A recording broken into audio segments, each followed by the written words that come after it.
So good morning.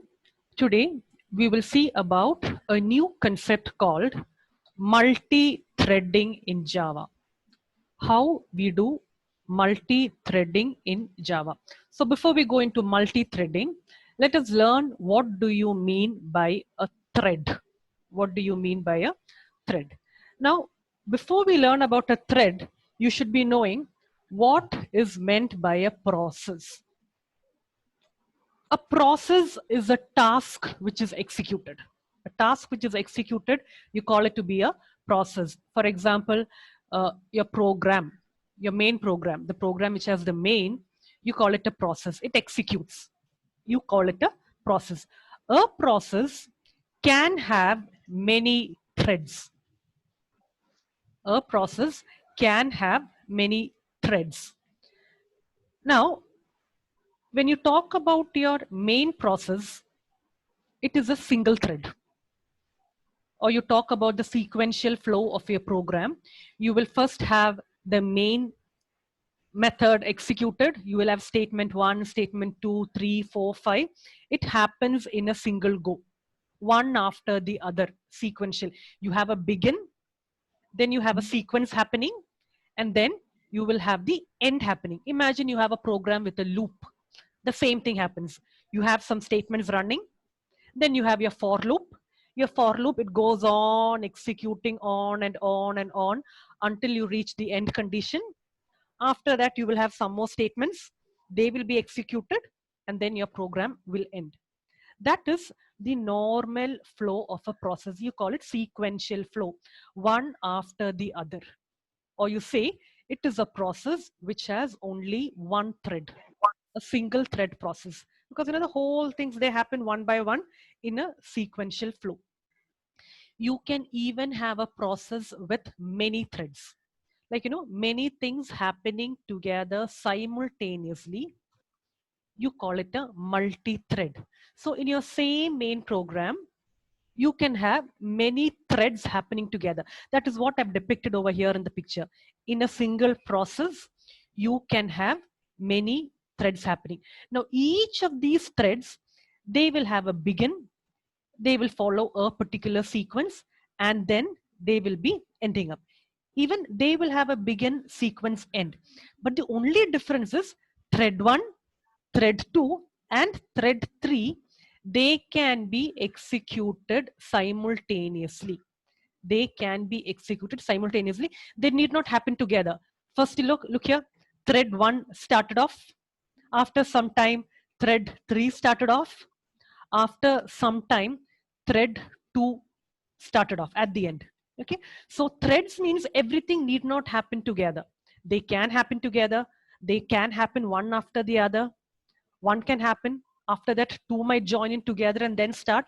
It is all based upon time. So what we will see today is how do you create a thread in Java, and how do you execute multiple threads together in a Java program. Now look here. Let's talk about a multi-threaded program. As I told you, the simplest thread you can ever think about is your main. Main is also a thread. Your main program, the main method, that is also a thread. Now, from the main program, you can have many threads coming up. So in your main program, I'm telling start thread A. So thread A is started. After some time, I say start thread B. Thread B is started. Okay. After some time, I say thread C is started. Okay. Thread A will have a begin, a sequence, and an end. B also will have the same thing. C also will have the same begin, sequence, end. Now I can even do something called switching. Like, I executed this much portion of my thread A first. After that, I'm telling, okay, execute my thread 2. Okay, the second, I'll be executing my thread B. After that, I can say, third, execute the remaining portion of my thread A. After that, I can say, look here, execute thread C. After that, I can say execute thread A. And then I can say execute thread B. and then after that execute thread 7. So this is what you call switching of threads or exchange of methods or the data between threads. Okay, I did first a portion of A, then I switched over to B, then I switched back to A. Okay, it went like this. I did an exchange 1, 2, 3, then I went here, then I went here, after that I went here, and then I went here, and all the threads, they finished executing.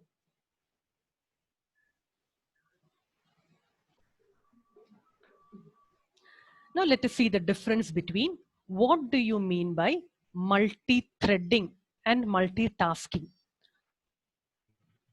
Before that, let's learn about something called thread priority. Now, in Java, threads can be given priority. Priority means who should be executed first, which thread should be executed first. Now, thread priorities in Java, they range from an integer value between 1 and 10. 10, if you have a priority called 10, you say it has high priority, that will be executed first. If you have 1, it means low priority. So 1, you say it is min priority, and 10, you say it is max priority. For each and every thread, you can give whatever priorities you want, ranging between a number between 1 and 10. If you do not assign priorities to your thread, Java, the JVM, will assign a default priority. The default priority is called normal priority or norm priority, and the priority will be 5. So when you create a thread, by default, its priority is 5. When you create a thread, by default, its priority is 5. You can decrease the priority up till 1, or you can increase the priority up to 10. Now let us see what is the difference between multi-processing, multi-threading, and even multi-threading, and even let's see something about called multitasking. Now, multitasking can be of two types. You call them multi-processing or multi-processing and multi-threading. Multitasking means very simple, many tasks happening together, you call it multitasking. It can either be multiple processing, or you call it multi-processing, or it can be multi-threading. Now let's see the difference between multi-process and multi-thread. Now, multi-processing means each process which is running on your CPU, they will have separate memory. Okay, multiple processing means they will be having separate memory. Multi-threading means you will have many things executing together, but all of them will be using a shared memory. I think this is simply a revision of your operating systems, but still I'll go through all that. Multi-processing means you will have separate memory for each process. Multi-threading means you will be using a shared memory for all the processes. Now, because you are using separate memory for each and every process, hope you remember something called message switching. Message passing, hope you remember. Now, because separate memory is being used, message switching, it is expensive, because you'll have to move from one memory to the other memory. Message switching is expensive. When I mean expensive, it means time and overheads. Time and overheads of your CPU. Now here, come to multi-threading. Because you are using the shared memory, your message passing, context switching, all that is less expensive. That is less expensive than your multi-processing. So that is why Java uses something called multi-threading, so that you can use shared memory. You can use shared memory, and switching between processes is much more easier.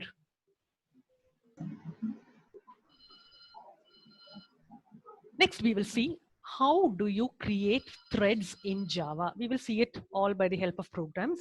First, let us finish off a bit theory stuff. There are two ways in which you can create threads in Java. One is by creating a thread class, and the other is converting a class to a thread. Now, to create a thread class, you will have to use extends thread, the keyword extends thread. And to convert a class to a thread, you will have to use the runnable interface, which means you will have to use implements dot runnable. All the thread, it comes under java dot lang dot thread, java dot lang dot thread. You can import java dot lang dot star. It will be fine. Need not write the thread over there. Import java dot lang dot star. You can be using both the extends thread and the implements runnable. So I'll go once again. To create a thread in Java, you can either extends thread or you can implement the runnable interface. Let's see something called the life cycle of a thread. This is very, very important. The life cycle of a thread. Now, the moment you create a thread, the moment you create, you can think of it just like, a baby being born, okay? When you create a thread, you say it is newborn, or you say it is in the new state. Okay, so initially when you create a thread, it is in a state called new. Once you're finished creating the thread needs to run. Run means get executed. Now, to make a thread run, you need to call a method called start. You need to call a method called start. Soon after you call start, the thread is in a state called runnable. Runnable means nothing, ready to run. It is not running now. It is just ready to run. You call that particular state runnable. Once the thread starts running, to run the thread, you call a method called run, R-U-N. Once the thread is running, executing, you say it is in the running state. You say it is in the running state.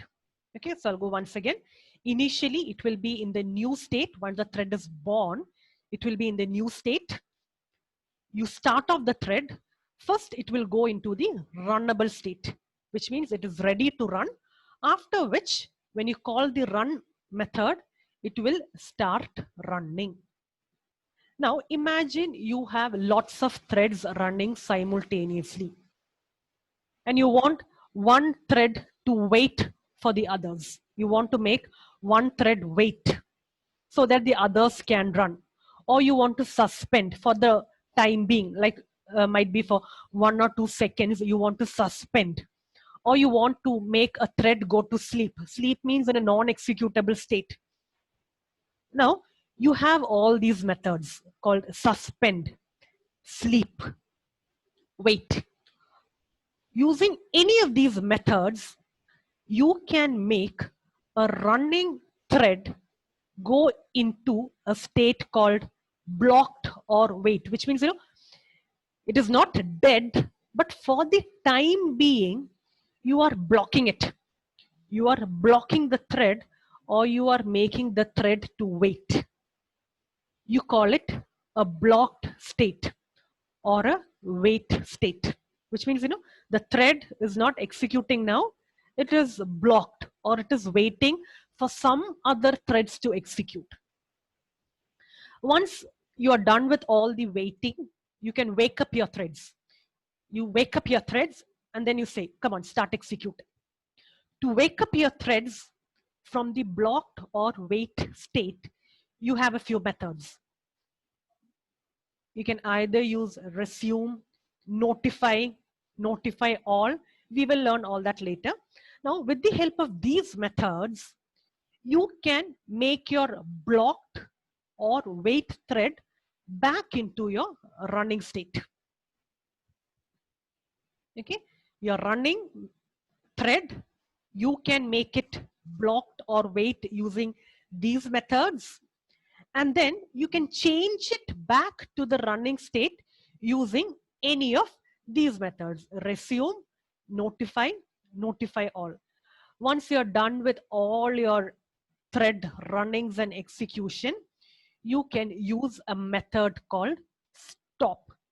Once a thread is stopped, you can no longer use the thread, which means the thread has now gone into a dead state.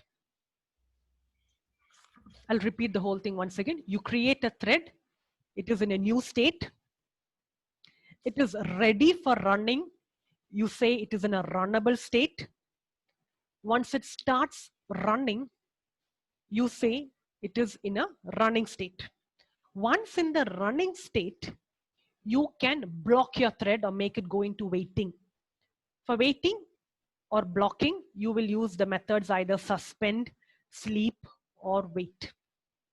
Once you're done with your blocking, waiting, and you want your threads back into the running state, you call the methods either resume, notify, or notify all. It comes back into your running state. Either from the running state or from your block state, you can kill a thread. You can kill a thread. To kill a thread, you will use the method called stop. The moment you use a stop method, your thread is now in the dead state. Let us see about a few thread methods. Please have them down. These are very simple. To get the name of the thread, you use a method called get name. You can even set a name for a thread. Okay, for that you use set name.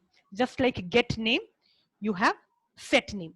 To obtain the priority, you will write get priority.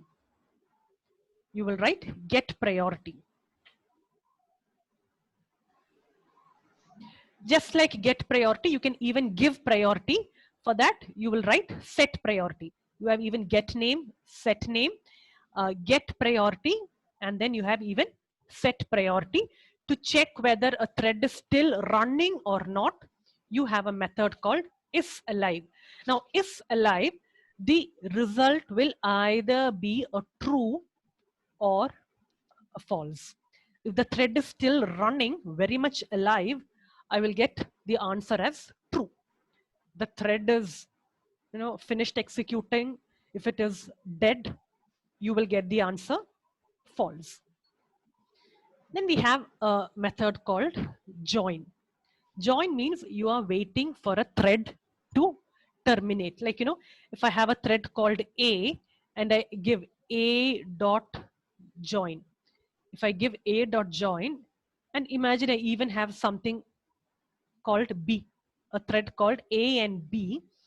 And if I write A dot join, it means B can start only after the business of A is over, which means you will have to wait until A is terminated. You call it join. Then run means it is an entry point for the thread. When you write run is a method, when you write run, the method starts running off. Okay. Then you have sleep. Sleep for a period of time. Sleep, usually you write in numbers. You write in numbers. It is an integer. Like, if I write over here, sleep 1000, it is measured in milliseconds. Sleep 1000 means, if I write A dot sleep 1000 means I'm telling thread A, please go to sleep. Please go to sleep for how much time? 1000 millisecond time. 1000 millisecond is 1 second. Okay, so when I write A dot sleep, I means A, please sleep for 1 second. Have rest for 1 second. Okay. Start means you are starting the thread. You are making it into a runnable state. ready for running. You write simply a dot start. I'll go once again. You have get name, set name to get and set the names of the thread. Get priority, set priority to give priorities for thread. If you don't give get priority, set priority, by default it will be 5. To check whether a thread is running or not, you have is alive. To wait for a thread to terminate, you have join. The entry point of a thread, you write run. To make a thread go for sleeping, you have sleep. And to start off a thread, we have start.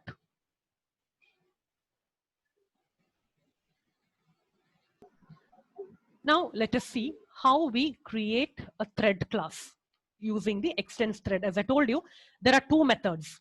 Okay, we will now see the first method. By creating a thread class, you will have to use the keyword extend thread. You have even a second method. Second method is implementing runnable. Both these methods, the first method and the second method, you will have these things common. You will have a class declaration, you will have a run method, and then you will have to start a new thread. Please have it down.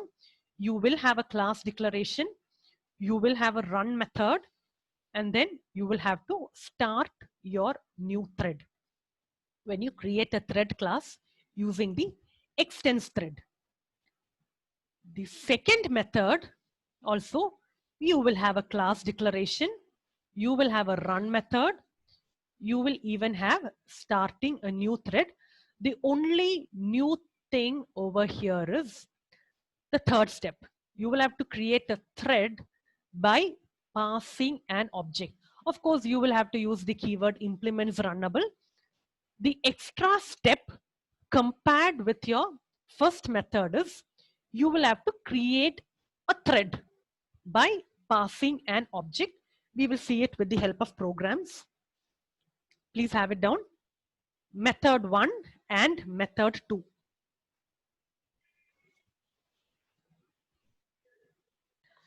I've even listed out another few methods over here.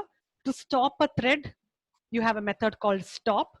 To make it go into sleep, as we know, we have sleep. Suspend, wait, notify, yield.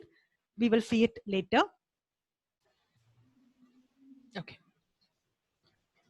Now, before we go into threading details, let's see. Very simple. Let's learn about your main thread.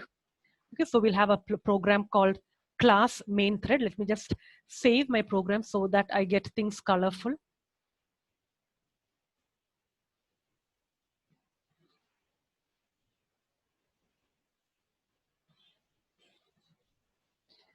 Main thread. Okay, .java.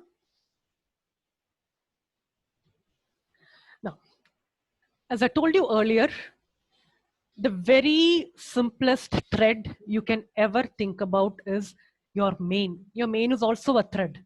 Your main is a thread which gives a starting point to many other threads. Okay, so before we learn how to create threads, let us learn about the main thread. Okay, now to get my thread methods working, I'll create an object for thread. Thread is a keyword.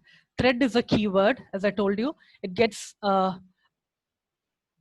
imported from java.lang.star, java.lang.thread. So I've created an object called T. Now I am planning to call my current thread. Okay. Now Sandra, tell me which is my current thread. The current thread which I am working upon. What is the name of my current thread? Main. Yeah, main is my current thread. So to get my current thread, I can have thread dot current thread. I can call a method called thread dot current thread. I'm not creating a new thread over here. All what I'm doing is I am planning to do things on my main thread itself.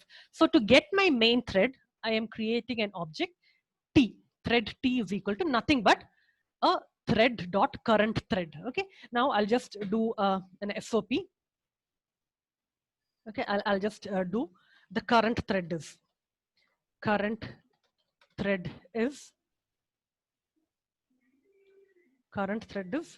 nothing but T. So I'll get my main.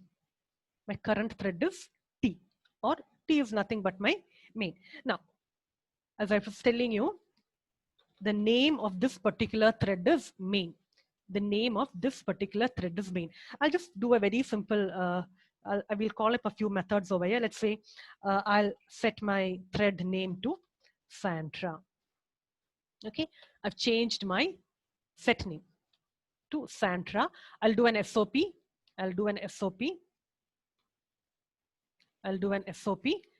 Now my current thread is main itself, but the name is Sandra.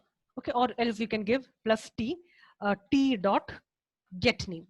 So you will get, we'll see the difference between T thread and thread name. We will see that in this particular input output. You will be able to see that. Okay, and let's see, we'll even get the priority. Let's see. Okay, the current priority is T dot get priority. My spellings went wrong. Priority. Hope it's correct. Yeah. Okay. And even I'm changing the priority. So I'll say T dot set priority. T dot set P. P is capital, camel case, Priority.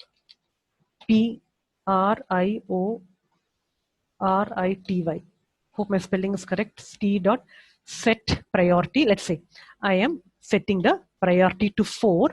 I get my new priority. Control C, Control V. New priority is, okay, I'll save my program. Let's see the results.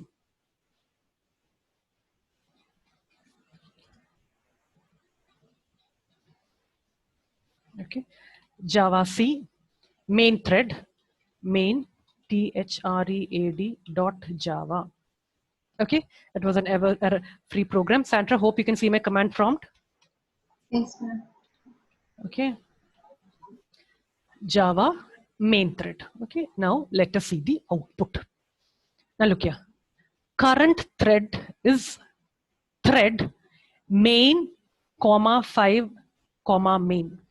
Now, when you give current thread, you will have an output of this particular format. Okay, thread is nothing but, you're using the thread class. Main 5, main means 5, as you know, it is the default priority. The default priority is 5. So the number 5 came over here. These are, one is name of the thread. Name of the thread. The name of the thread is main. The other one is, in which method did you call this particular thread? Okay, I'll show the difference with the help of another statement. You remember in my program, I set name to Sandra. Sandra, you remember that? I set the name to Sandra. Now I will once more compile my program. I'll run my program. Now you will get the difference. Okay. Earlier it was main 5 main. I changed the name to Sandra. Okay. So the name is Sandra. Priority is 5 itself. Where was it called? It was called in my main. So it's written Sandra 5, comma main. So when you use plus T, thread dot current thread, the first output will be your name of the thread, priority of the thread, and where it was called. Okay, I changed the name to Sandra. So current thread name is Sandra, current priority is 5, and then I've given a new priority of 5. Okay, look here. When you give simply plus T, you will have 3 parameters. You will have 3 parameters. One is name, one is priority, and one is where it was called. Okay, here also you will get the same kind of an output, the same kind of an output, 3 parameters, because you're calling the current thread. Okay, when you give t.getName, only the name comes, then the priority business. Together with this, let's see something else. Okay, let's see how to put a thread to sleep. How to put a thread to sleep. Now, whenever you are putting a thread to sleep, you should put it in a try catch. You should put it in a try catch. Okay, so now let's put my thread to sleep.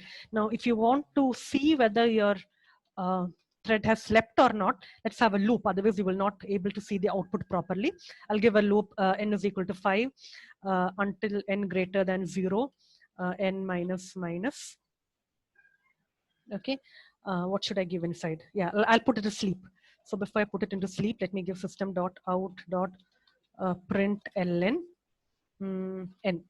Yeah, I'm outputting n, and I am putting the thread to sleep. What is my thread? My thread is t.